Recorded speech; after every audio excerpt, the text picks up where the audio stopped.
Today, we're going to unpack a super important international agreement, one that, honestly, keeps conflicts from breaking out over the one thing none of us can live without: water. It's called the Helsinki Convention, and it's basically a masterclass in how to share. Let's get into it. So, think about this for a second. It's a simple question, right? But the answers are just incredibly complex.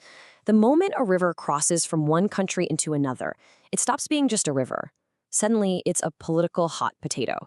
It can be a source of tension, or if you get it right, it can become this powerful symbol of how we can all get along. And this is where the real tension comes in. You've got this natural power imbalance baked right in. If you're an upstream country, you pretty much control the tap. You can build a dam, you can use more water, you can, well, pollute. But if you're downstream, you're completely at the mercy of what your neighbor decides to do.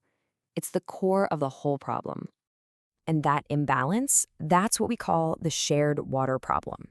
So how in the world do you make things fair and keep the peace when one country is basically holding all the cards, or in this case, controlling the source of the river? Well, the world's answer was the 1992 Helsinki Convention. The best way to think about it is like a rule book for playing nice in the world's biggest sandbox. The whole point is to turn these potential fight starters into opportunities for countries to work together for the good of everyone. So how does a rule book like this actually work in practice? Well, the convention lays out a really clear framework, and it's all built on a couple of key ideas that guide how everyone should act. Okay, so the first big principle is this idea of equitable and reasonable use. Now, this does not mean everybody gets the exact same amount of water. It's way smarter than that. It means the distribution has to be fair, taking into account things like how many people live there, what their economies need. It's all about finding a just and reasonable balance. And then there's the other side of the coin, which is just as vital: prevention of transboundary harm. This is basically the do no harm rule of international rivers. It means if you're upstream, you can't just treat the river like a garbage disposal. Why? Because a river connects you. Your pollution inevitably becomes your neighbor's problem. So how do you actually do this? Well, it's a pretty elegant three-step dance. Step 1, you share all your data.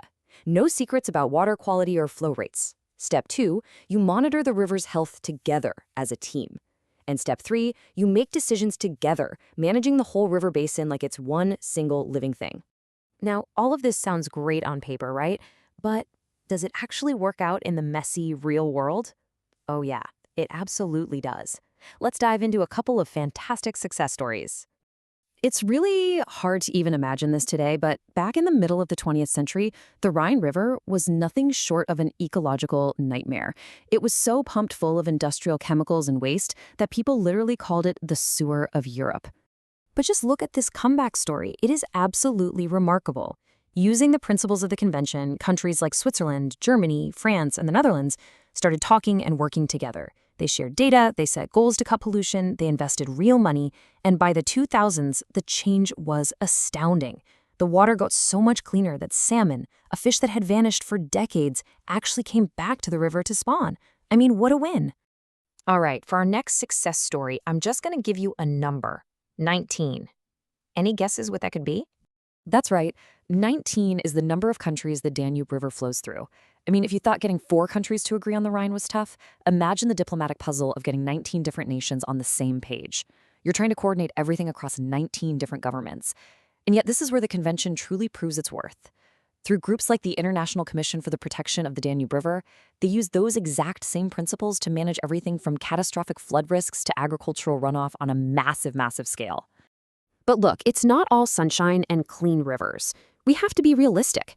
The convention is an incredible tool, for sure, but it's up against some very real challenges and some pretty big threats coming our way. See, the convention isn't some kind of magic wand. Its number one challenge: enforcement. It all comes down to political will. Sometimes a country's own interests just win out over the spirit of cooperation. That upstream-downstream power dynamic doesn't just vanish.